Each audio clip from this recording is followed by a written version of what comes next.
pretend dates. The afternoon sun filtered through the tall windows of Romano's, casting golden streams of light across the polished marble floors. Emma Hayes stood near the entrance, smoothing down her crisp white blouse for the third time in as many minutes. Her heart hammered against her ribs as she watched the lunch crowd drift in and out of the elegant restaurant. She checked her phone again. Still no response from her sister about finding someone to help her with tonight's problem. The company dinner. The one she had foolishly told everyone she would be bringing a date to. The one that was happening in exactly 4 hours. Emma sighed and tucked a strand of honey blonde hair behind her ear. This was what happened when you let pride do the talking. When your colleagues spent every lunch break discussing their romantic lives. Sometimes you invented one just to feel included, and now that invention was about to expose her as a complete fraud.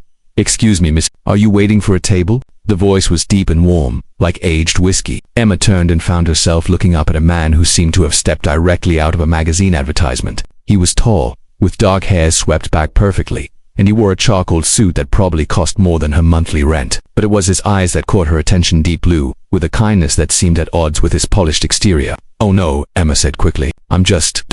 thinking." The man smiled slightly. "This seems like an expensive place to do your thinking." Despite her anxiety, Emma felt a small laugh escape. "You're right. I should probably think somewhere cheaper." He extended his hand. "Nicholas Bennett." "Emma Hayes." She shook his hand, noting the firm but gentle grip. "Nice to meet you, Emma Hayes." Nicholas glanced at his watch, then back at her. "I don't mean to pry, but you look like someone carrying the weight of the world. Is everything all right?" There was something about his genuine concern that made Emma's carefully constructed walls crumble just a little. Maybe it was because he was a complete stranger. Maybe it was because she was desperate. Or maybe it was simply because his eyes held no judgment, only curiosity. "I have a problem," she admitted. "A rather embarrassing one, actually."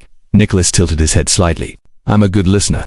Emma took a breath. "I told my colleagues I have a boyfriend. I don't, and now there's a company dinner tonight, and I'm supposed to bring this imaginary person, and I have no idea what I'm going to do."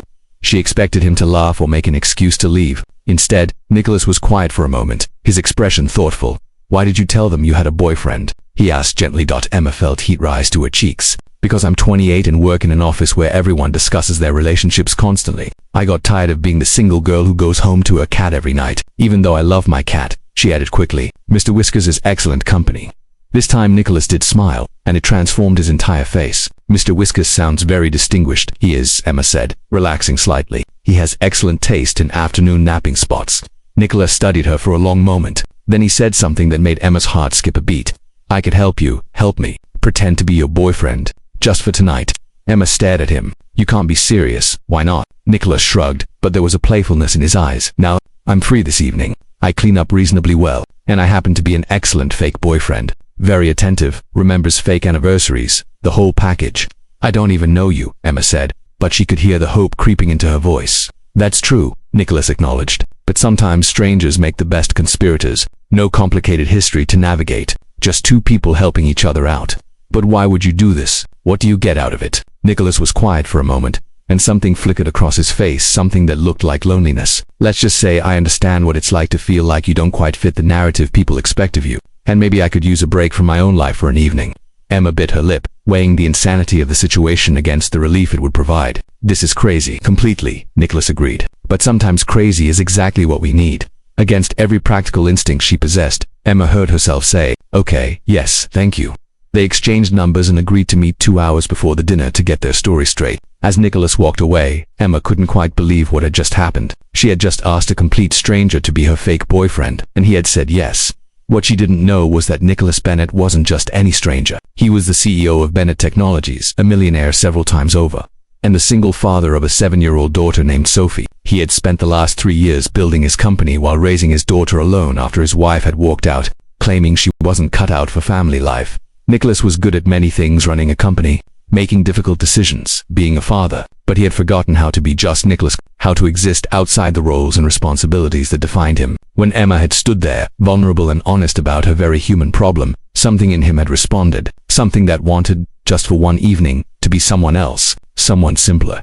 The dinner that evening went better than Emma could have imagined. Nicholas played his part perfectly, attentive but not overbearing, charming but not fake, interested in her colleagues' conversations without dominating them. He remembered to call her sweetheart at just the right moments and told a story about how they had met that was so believable Emma almost believed it herself. But as the evening wore on, something shifted. The touches became less performative, the smiles more genuine. When Emma laughed at something her co-worker said, Nicholas found himself watching the way her eyes crinkled at the corners, the way she unconsciously tucked her hair behind her ear when she was thinking.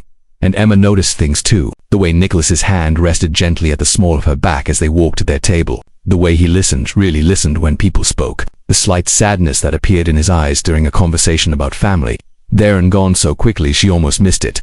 After dinner, Nicholas walked Emma to a car. The night air was cool and carried the scent of jasmine from a nearby garden. "Thank you," Emma said softly. "You saved my life tonight. Or at least my dignity." "It was my pleasure," Nicholas replied, and he meant it. They stood there in the parking lot, and suddenly the evening felt different. What had started as a transaction of favor between strangers had become something else, something neither of them could quite name.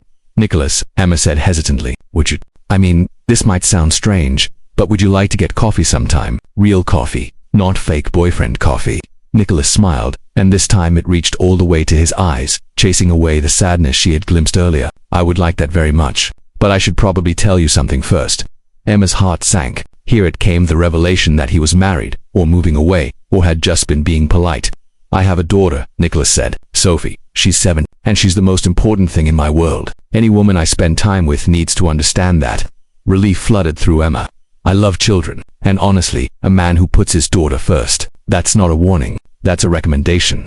Nicholas laughed, a real, genuine laugh that seemed to surprise even him. "In that case, how about coffee on Saturday? I should warn you, though, Sophie will probably want to meet the nice lady her dad is having coffee with. She's very protective." "I look forward to it," Emma said. "Both the coffee and meeting your daughter."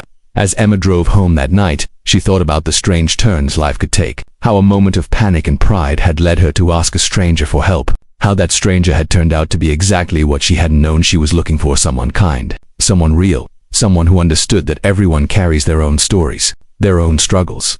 Nicholas stood in the parking lot long after Emma's car had disappeared, a small smile on his face. Tomorrow he would be the CEO again, making decisions and attending meetings. But tonight, for a few precious hours, he had remembered what it felt like to simply be himself, to connect with someone who saw him, not his title or his bank account. His phone buzzed. A text from Emma. "Thank you again. You're pretty good at this fake boyfriend thing. Maybe even better at the real thing." Nicholas typed back, "Saturday can't come soon enough." And for the first time in 3 years, he meant it. Sometimes the best things in life start with a simple question, asked of a stranger in the afternoon light. Sometimes pretending leads you straight to the truth.